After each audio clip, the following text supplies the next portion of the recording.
Olá pessoal, tudo bem com vocês? Agora a gente vai iniciar, eu chamei de segunda parte, do curso de Introdução à Lógica. Nesta segunda parte, a gente vai estudar os métodos de demonstração. Depois a gente vai começar com os métodos de demonstrações mais comuns. Depois a gente vai ver o princípio de indução finita, ok? Bom, em matemática, provas são argumentos válidos que estabelecem a verdade de sentenças matemáticas. Entendemos por argumentos uma sequência de declarações que terminam com uma conclusão. Por válido, nós entendemos que a conclusão, ou sentença final do argumento, deve seguir da verdade das sentenças precedentes do argumento, das premissas. Diante disto, temos que um argumento é válido se e somente se é impossível que todas as premissas sejam verdadeiras e a conclusão seja falsa. Nas demonstrações, vocês terão que saber informações que são verdadeiras e falsas. Então vocês vão precisar de muito conhecimento de introdução à álgebra, conhecimentos elementares de números e um certo poder de argumentação utilizando a linguagem matemática. Talvez essa parte de demonstração seja uma parte de mais difícil entendimento em função de exigir de vocês poder de argumentação. Não apenas de fazer cálculos, mas de argumentar. Continuando, os argumentos. Um dos problemas centrais da lógica é a investigação do processo de raciocínio. Em toda ciência dedutiva, um certo conjunto de proposições é aceito sem demonstração, os axiomas. Um exemplo, todo mundo aceita sem precisar de demonstrar, que se você tiver dois pontos, você consegue traçar apenas uma reta que passa por esses dois pontos.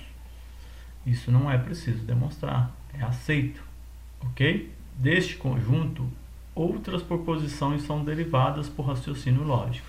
Então, a partir desses fatos, dessas proposições que a gente aceita como verdadeira, ou seja, que a matemática aceita como verdadeiro, que a gente chama de axioma, que não é necessário demonstrar, surgem outras proposições e a gente usa o raciocínio lógico e essas afirmações que a gente considera verdadeira para provar outras afirmações. Nosso objetivo agora é investigar os processos que serão aceitos como válidos na derivação de uma proposição chamada conclusão, a partir de proposições dadas chamadas premissas. Então a gente vai ter umas premissas que a gente aceita como verdadeira, não é preciso demonstrar, e vamos tirar conclusões dessa premissa para demonstrar uma outra proposição. A ideia da demonstração é essa. Exemplos. O que a gente consegue concluir de premissas que a gente considera verdadeira?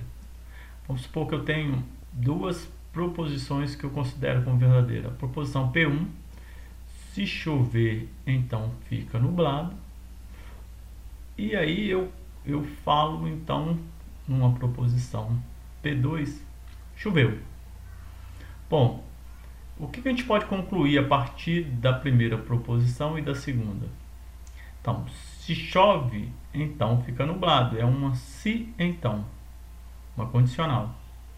E na segunda proposição, eu afirmo que choveu. Então, eu consigo concluir dessas duas proposições uma proposição que está nublado. Porque se chove, está nublado. Se eu afirmo que choveu, então eu posso concluir que está nublado. Exemplo 2. Se fizer sol, então irei à praia. Bom, aqui eu tenho uma condicional também. Se fizer sol, então irei à praia.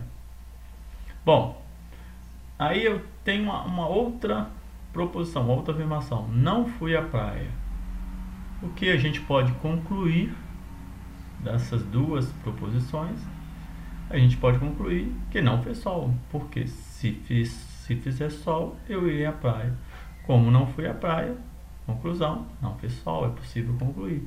O terceiro exemplo aqui, todo professor de matemática é licenciado em matemática.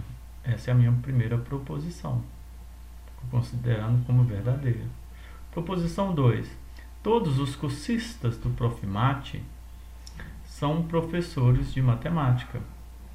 Para quem não sabe, Profimat é um mestrado profissional do INPA para professores de matemática, principalmente das escolas públicas.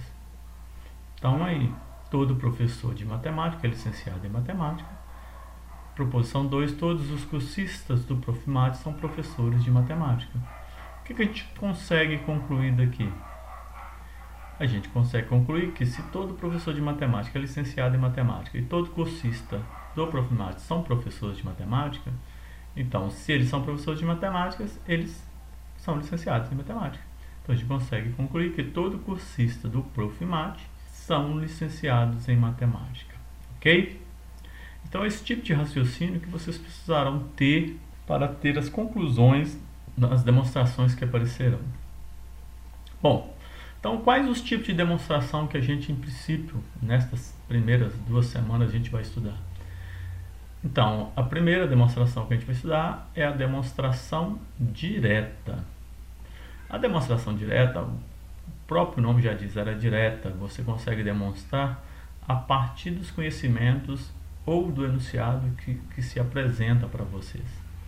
Então, é a forma mais simples de demonstração e a mais óbvia.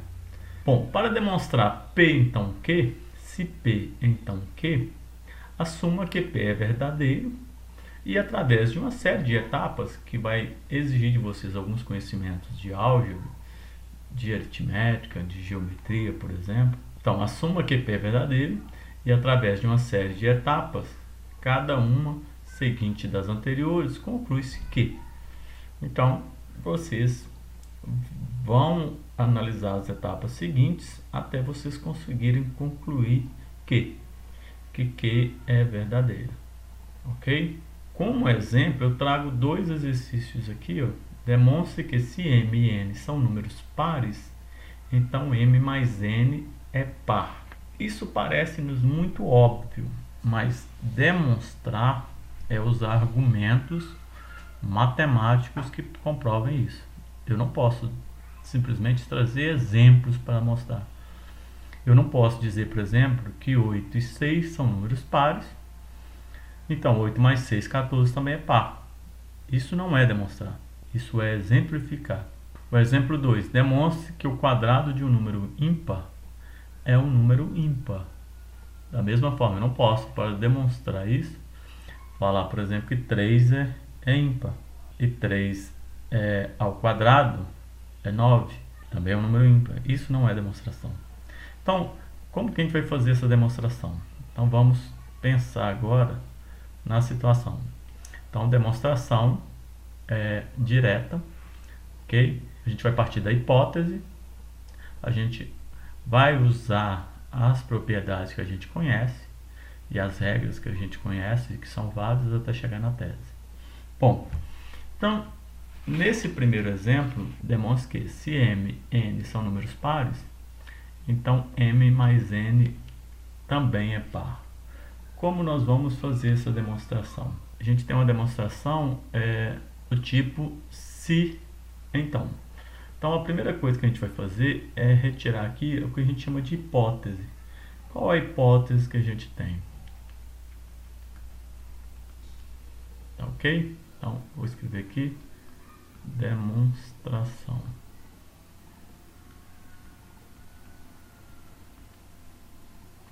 Qual a hipótese que a gente tem? A hipótese é essa parte aqui, ó.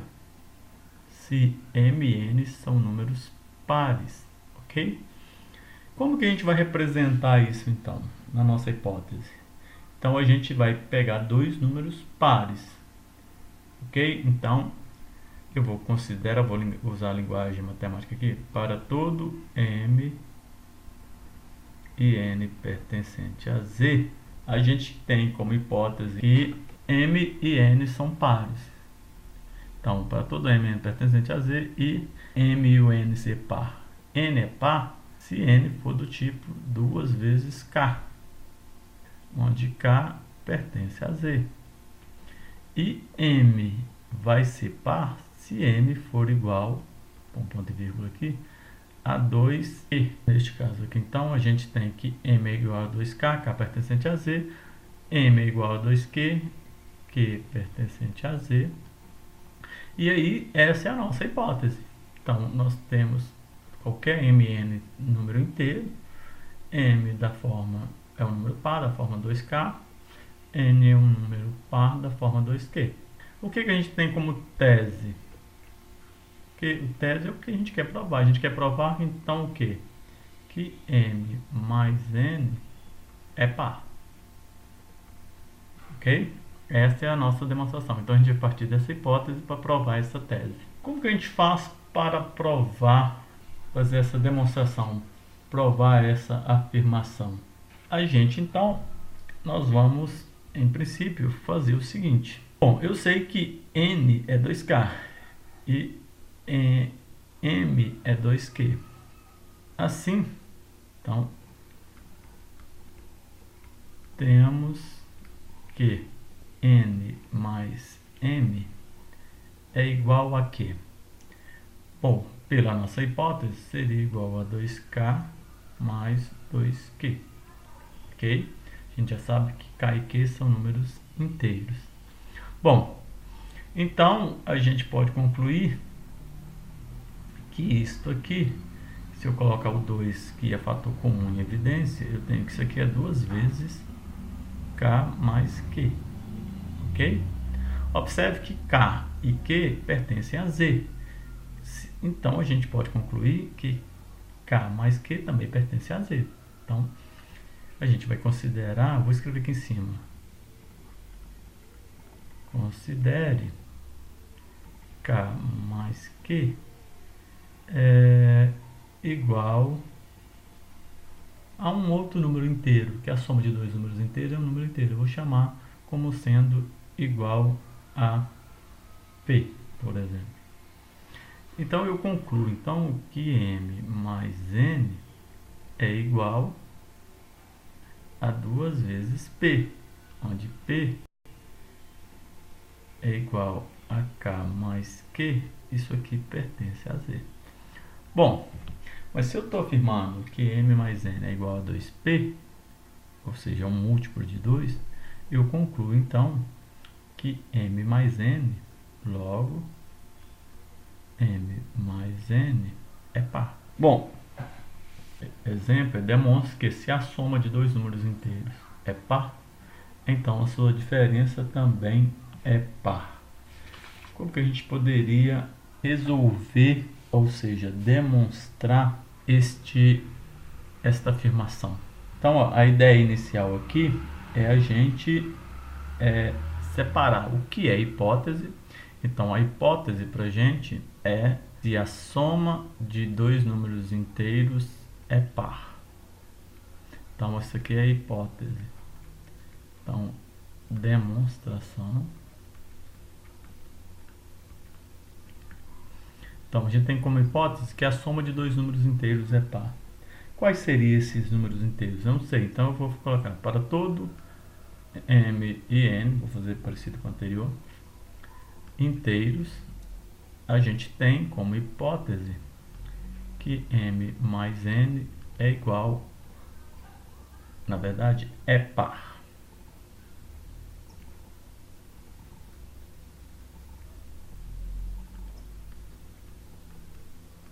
Por no parênteses. Ok? A gente tem isso como hipótese. A gente quer provar a nossa tese, seria que m menos n também é par.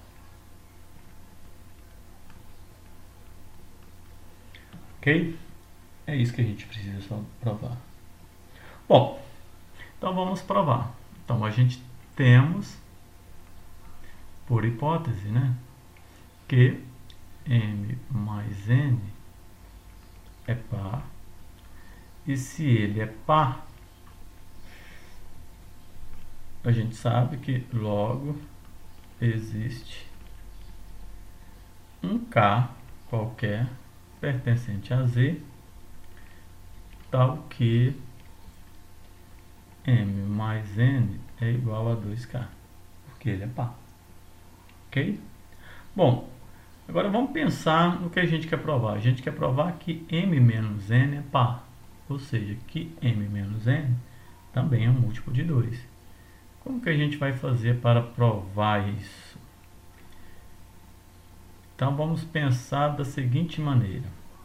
E eu tenho que fazer aparecer m, eu tenho m mais n, eu precisaria aparecer do lado de cá m menos n. Então vamos pensar, o que eu poderia fazer para fazer aparecer menos n nesse lado aqui da igualdade? Bom, eu poderia, como são números inteiros, n é um número inteiro, então menos 2 vezes n também é um número inteiro. Então eu vou subtrair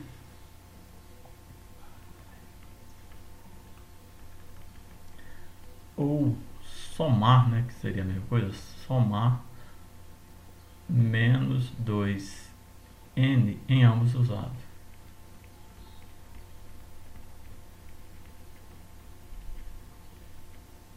Ok? Ou subtrair 2n ou somar menos 2n em ambos os lados.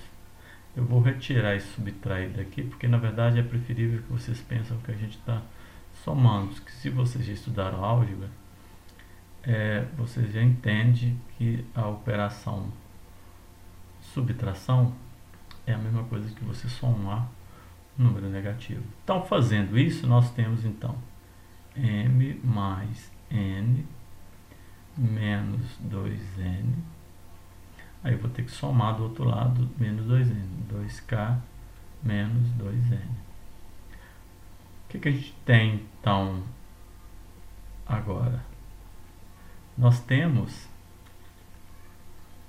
nesse lado da igualdade m menos n, que mais n menos 2n dá menos n. Deste lado nós temos, colocando 2 em evidência, 2 que multiplica k menos n. Bom, então eu tenho que m menos n é igual a 2 que multiplica k menos n. Eu sei que k pertence a z e n também pertence a z. n e k ambos pertencem a z. Então a gente sabe que 2k menos n pertence a z. Então, como k menos n pertence a z, eu vou concluir então que m menos n é igual a 2 vezes um múltiplo, um número inteiro. Vou escrever aqui k menos n igual a uma outra letra p. Então a gente logo m menos n é igual a 2p, p pertencente a z, ok? Bom, mas essa definição, isso aqui é definição de número par. Então o que a gente conclui? Concluímos que m menos n é par. E aqui nós temos a parte final da nossa demonstração. Observe então que essas demonstrações diretas é simplesmente usar os conhecimentos que vocês têm sobre a matemática, a álgebra, em especial a álgebra, e tirar as conclusões. Continuando então. Aqui, esse exemplo, mostrar que o quadrado de um número ímpar também é um número ímpar, vou deixar que vocês tentem fazê-lo. Se não conseguirem, depois vocês postem no fórum de dúvidas lá. Mas é fácil provar, fazer essa demonstração. Outro tipo de demonstração que a gente tem é a demonstração por contraposição. Bom, o que seria essa demonstração por contraposição? A gente estudou na parte inicial de lógica o conectivo se então. Então a gente tem que esta proposição aqui, P, se P então Q, ela é equivalente à sua contraposição. Não Q, se não Q, então não P. Essas duas proposições se equivalem. Então, disso resulta que em algumas situações talvez seja difícil provar P então Q, mas seria fácil provar não Q, se não Q, então não P. Então é preciso ter uma certa percepção se é mais fácil fazer de forma direta ou usando a forma contrapositiva, usando a contraposição, ok?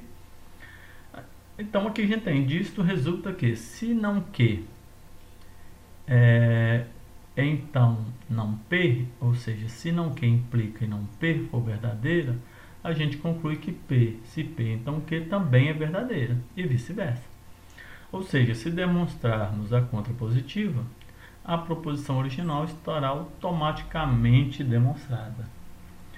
Aí a gente, como exemplo, demonstra que se n ao quadrado é par, então n também é par. Eu coloquei uma observação. Neste caso, é mais fácil demonstrar a contrapositiva. Ou seja, se n é ímpar, então n ao quadrado é ímpar. Um outro exemplo demonstra que se n e m são números inteiros para os quais m mais n é par, então n e m têm a mesma paridade. Então, é um outro exemplo. Neste caso, é mais fácil demonstrar a contrapositiva, ou seja, se n e m têm paridades diferentes, então m mais n é ímpar. Então, vamos lá, demonstração por contraposição. Então, como que a gente vai fazer essa demonstração por contraposição? Temos que, se P, então Q é equivalente à sua contraposição, se não Q, então não P. Isto é, se demonstrar na contrapositiva, se não Q, então não P, a proposição original P, então Q estará automaticamente demonstrada. E aí eu pedi para a gente demonstrar que dado qualquer número inteiro n, se n ao quadrado é par, então n é par. Demonstração. Então vamos pegar a nossa hipótese. Qual é a nossa hipótese?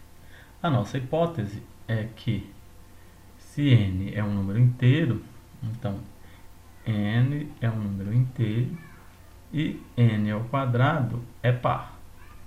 Essa é a nossa hipótese. O que a gente quer provar? Então essa aqui seria a nossa hipótese, eu vou chamar essa aqui de proposição P.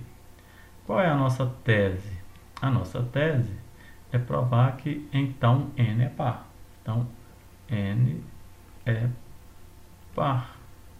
Então essa aqui seria a nossa proposição Q. Observe então que a gente tem um problema clássico de P, então Q. Então, se n pertencente a Z é tal que n ao quadrado é par, então n é par. P, então Q. Então, para a gente usar a contrapositiva, nós vamos fazer da seguinte forma.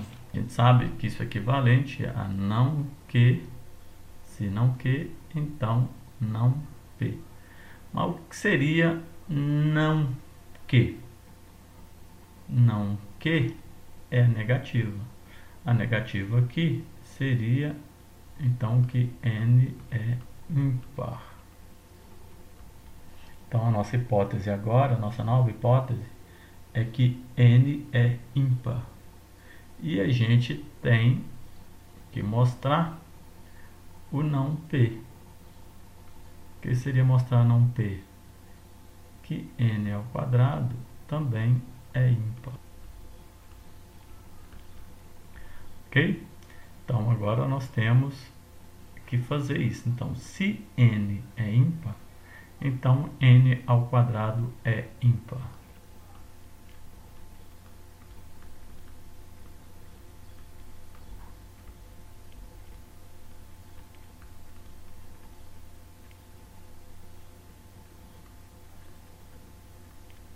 Essa é a nossa demonstração.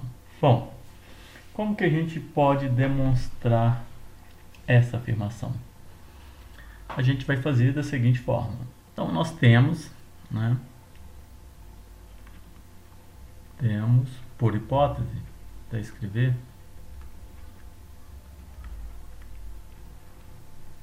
que n é ímpar. Se o n é ímpar, logo, o que a gente pode concluir? Que logo n é igual a 1, 2k mais 1, onde k é um número inteiro, ok? Todo número ímpar é dessa forma. Bom, o que a gente quer provar? Que n ao quadrado é ímpar. Então, elevando ao quadrado,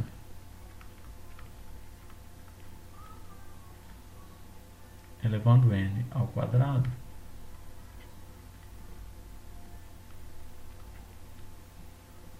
temos que n ao quadrado seria igual a 2k mais 1 ao quadrado. Ok? Bom, o que a gente consegue concluir daqui? Que n ao quadrado é igual. Isso aqui é um produto notável. Se é o quadrado do primeiro termo, então dá 4k ao quadrado, mais duas vezes o primeiro vezes o segundo, 2 vezes 2k dá 4k, 4k vezes 1 dá 4k, mais o quadrado do segundo termo. 1 ao quadrado é 1. Bom, eu quero mostrar que 4k ao quadrado mais 4k mais 1 é um número ímpar. Bom, então eu tenho que pensar que eu tenho que escrever esses números, essa parte aqui, o lado direito da igualdade, como sendo um múltiplo de 2 mais 1. Então é fácil escrever, porque n ao quadrado seria, vou separar aqui só para vocês verem, seria 2 vezes 2k ao quadrado, 4k ao quadrado é 2 vezes 2k ao quadrado, 4k é 2 vezes 2k mais 1. Então, se eu coloquei 2 em evidência, então eu posso escrever n ao quadrado como sendo 2, que multiplica 2k ao quadrado mais 2k mais 1. Observe que k ao quadrado, k é um número inteiro, então k ao quadrado é um número inteiro. O número inteiro vezes 2 é um número inteiro. E k, o número inteiro vezes 2 é um número inteiro. Então, a gente pode considere 2k ao quadrado mais 2k igual a p, que a gente sabe que é um número inteiro. Então, temos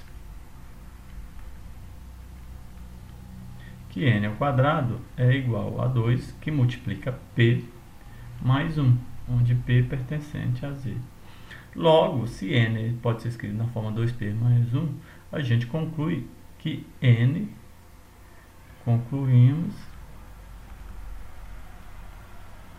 que n ao quadrado é ímpar. Se n ao quadrado é ímpar, a gente conclui que a nossa demonstração. Assim, o que a gente queria demonstrar? O que nós queríamos demonstrar é que se n ao quadrado é par, então n é par. Então a gente provou a conta positiva. Se n é ímpar, então n ao quadrado é ímpar. Assim, temos que se n ao quadrado é par, então n é par para tudo n pertencente a z. Ok? E aí a gente finaliza a demonstração. Observe que na demonstração de vocês podem ter algumas mudanças em termos de escrita em relação à minha, mas em ideia geral é isso. Bom, voltando lá então para as nossas demonstrações, vamos agora passar por outro tipo de demonstração, que é a demonstração por redução ao absurdo. Então, como que a gente vai usar esse tipo de demonstração, que é um tipo bem utilizado por muitas pessoas na hora de fazer demonstrações? Uma demonstração por redução ao absurdo, também conhecida por demonstração por contradição, é uma técnica de demonstração no qual se demonstra que se alguma proposição do tipo P fosse verdadeira, ocorreria uma contradição lógica e, portanto, P só pode ser falsa, disto resultando que não P é verdadeiro. Por exemplo, que isso parece meio confuso, é melhor mostrar nos exemplos. Demonstrem que existem infinitos números primos. Bom, para mostrar a infinitude de qualquer conjunto é muito difícil. Então, nesses tipos de exercício, às vezes é melhor você supor que ele seja finito e chegar em uma contradição. Então, neste caso, a gente vai fazer isso. Então, neste caso, você supõe que existe uma quantidade finita de números primos, ou seja, você está negando a hipótese e chega a um absurdo. Bom, se você nega a hipótese e sua tese é um absurdo, então é porque sua hipótese é verdadeira. Ok? A ideia é essa. Outro exemplo, demonstre que raiz de 2 é irracional. Trabalhar com números irracionais é muito difícil. Então é muito difícil demonstrar que o número é irracional. Mas é mais fácil trabalhar com os números racionais. Então o que a gente faz? A nossa estratégia é pensar o seguinte: vamos pensar então que raiz de 2 é um número racional. Então estou negando a tese. Então se ele é racional, aí eu trabalho e chego a um absurdo. Se eu chego a um absurdo ou uma contradição, é porque o número raiz de 2 é irracional. São essas as ideias para se fazer isso. Então vamos ver algum exemplo que eu preparei para vocês. Na demonstração por absurdo, então as estratégias são: suponha que a afirmação a ser provada é falsa. Então você vai negar a sua hipótese. Mostre que essa suposição leva logicamente a uma contradição. Então vocês vão achar algumas contradições. E conclua que a afirmação a ser provada é verdadeira. Ok? É isso que a gente vai tentar fazer. Para exemplo, eu trouxe para vocês, demonstra que dado qualquer número inteiro n, se n ao quadrado é par, então n é par. Ou seja, a gente já fez essa demonstração aqui por contraposição, mas dá para fazê-la também por absurdo. Então vou trazer por absurdo só para que vocês percebam a diferença entre uma e outra. Bom, então vamos pensar neste caso. Qual seria a nossa hipótese? Vamos lá, demonstração.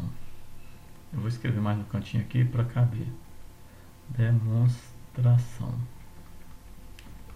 Então a nossa hipótese é o que? N inteiro e n ao quadrado é par. Então a gente vai como hipótese n pertencente a z e n ao quadrado é par. A nossa tese seria que n é par. Então o que a gente vai fazer? Então aqui seria P, aqui seria Q. Então para resolver esse tipo de demonstração, geralmente o que a gente faz? Então a gente vai supor a hipótese P. Nós vamos supor também a negação da tese.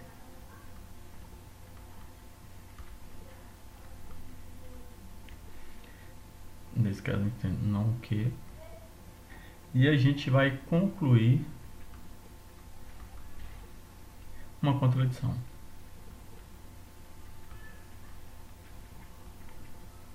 Que a gente chama de absurdo.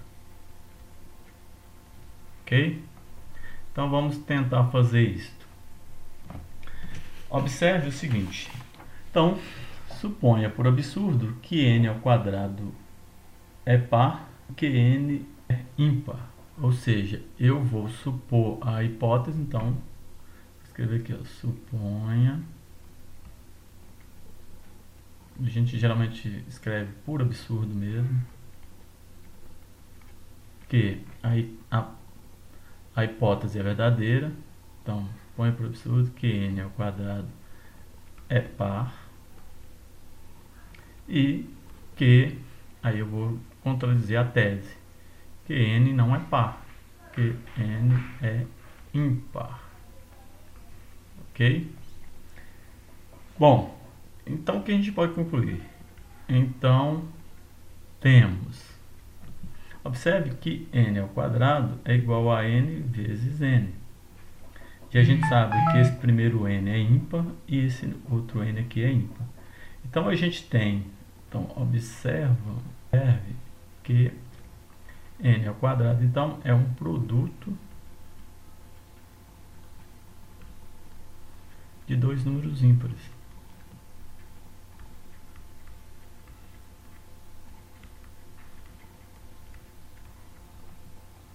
Só que n ao quadrado é par, aqui que chega no absurdo.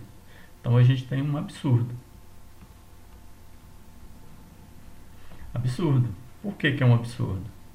Porque O produto de dois números ímpares é ímpar, não pode ser par. Bom, se isso é um absurdo, o que a gente conclui então? A gente conclui que n não é ímpar. Logo, n é par. E é o que a gente queria demonstrar. Ok? Só desculpe o espaço aqui, o espaço ficou pequeno, mas eu acho que deu para vocês entenderem.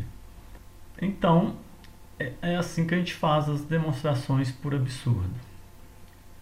Um outro tipo de demonstração é uma demonstração do tipo se e somente se. Então, a demonstração tipo se e somente se é o que a gente chama de ida e volta, né? Então, a demonstração do tipo se e somente se é utilizada em enunciados do tipo P é verdade, se somente se Q é verdade. Ou na fórmula simbólica P se somente se Q. Isso equivale às duas proposições, se P então Q, que é a ida, se Q então P a volta, ou simbolicamente, se P então Q, que a gente chama de ida, e se Q então P a gente chama de volta. Cada uma das proposições deve ser demonstrada. Então, essas proposições a gente pode mostrar de forma direta, ou por absurdo, ou por contraposição. Aqui é da mesma forma. Ok? Como exemplo, demonstre que se dois números A e B possuem paridades diferentes, se somente se A e B é um número ímpar. Então, neste caso, você precisa demonstrar duas coisas. A ida, se A e B possuem paridades diferentes, então A mais B é um número ímpar, e tem que provar a volta. Se A mais B é um número ímpar, então A e B possuem paridades diferentes, ok? Mais adiante a gente faz mais demonstrações, vou trazer exemplos de demonstrações desta forma. Bom, resumindo, então as demonstrações podem ser diretas, partindo da hipótese, usa diretamente propriedades e regras válidas até chegar na tese. Pode ser demonstração por contraposição. Então, para algumas proposições do tipo P, então Q, pode ser mais fácil demonstrar usando outros métodos na negativa, não, se não Q implica não P. A demonstração pode ser por redução ao absurdo, ou por contradição. Dada uma proposição P a ser provada, assuma inicialmente a hipótese e faça o raciocínio direto a partir dessa hipótese até achar uma contradição. Alguns erros comuns das demonstrações: argumentar a partir de exemplos. Exemplos são casos particulares. Demonstrações devem ser consideradas de forma geral. Não adianta fazer um exemplo numérico para se provar os enunciados que se querem. Eu dei um exemplo quando eu estava falando da demonstração direta. Então, a gente tinha visto que se M e N são números pares, então M mais N é um número par. Eu exemplifico que vocês sempre poderiam fazer isso trazendo exemplos, ok? Usar a mesma letra para representar duas coisas diferentes. Isso também vai gerar confusão, vai gerar erro. Então não podemos, por exemplo, utilizar M para representar um número par e utilizar na mesma demonstração M como sendo um número ímpar. Isso vai gerar confusão. M não pode representar número par e ímpar ao mesmo tempo. Outra coisa que a gente não pode fazer é pular procedimentos para ter uma conclusão. Você não pode, supondo a hipótese, já concluir a tese sem trazer um argumento que demonstre essa construção do valor lógico para a tese, o valor lógico verdadeiro para a tese. Alegar a verdade de uma coisa sem dar uma razão adequada, isso vocês não podem fazer. Dicas.